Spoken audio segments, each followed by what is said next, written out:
When I start to create a piece of art, especially when painting a portrait, I am initially thinking of a story that I want to tell through facial expression.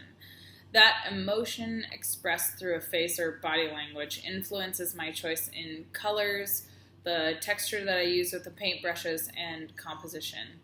Color, especially as a painter, tends to be my main tool for storytelling. For example, most artists, when they're working on a piece or looking at a face and trying to express something like longing or sorrow, will tend to use cooler colors, blues and greens and grays, as well as rougher edges, maybe some more jagged, easy paintbrush strokes that you can see, which gives almost like an uncertain feeling. And those cooler colors give off some melancholy feelings as well. When you go to the opposite direction and you have warmer tones beneath the painting that kind of come out, you actually start giving off feelings of peace and certainty and contentedness. Actual literal warmth comes through the painting. So yellows behind a painting can give you those feelings and can actually contribute to your storytelling through painting. So that's where I begin when I'm starting a painting.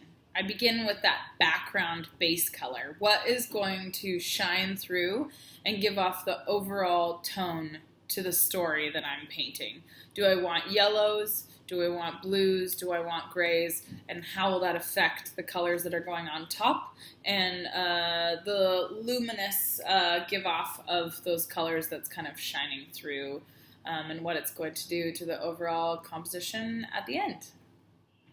My next step is to start painting on big swaths of skin tone color. So I start, in a portrait, I would start off with all the midtones. So I'd take some of the main colors that I'm seeing in the face, create the facial structure, then start layering on darker tones, shadows, and eventually working all the way up to the highlights at the very end. So the lightest colors, where the light is hitting it, and continually creating the structure, like the bone structure and the features of the face.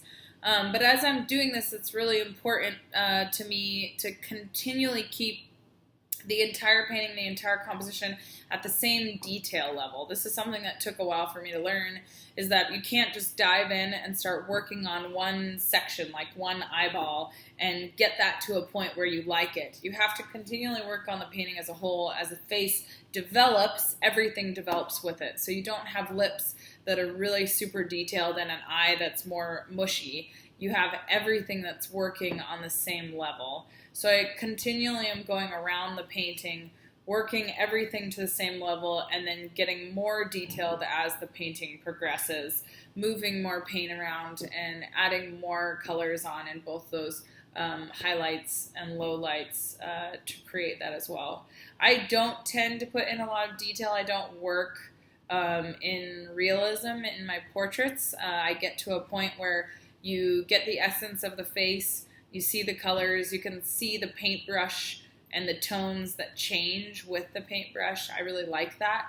And I wanted to try in this Photoshop project that we just did, this translucent project, I really wanted to try doing the oil painting effect. So what I did with this most recent week is did a glass, a jar with some lemons behind it, and I tried to paint it like I would paint an oil painting. So I worked from the background color, started adding layers of color on, and then started blending from there with the mixing brush. So I actually used a lot of fully opaque colors and just started layering them on there just like I would with big, thick oil paint, and then picked some brushes in the brush settings that mimicked oil painting brush as best I could with the mixing brush tool, and played around with that as well. And I really like the results, and I hope you do too.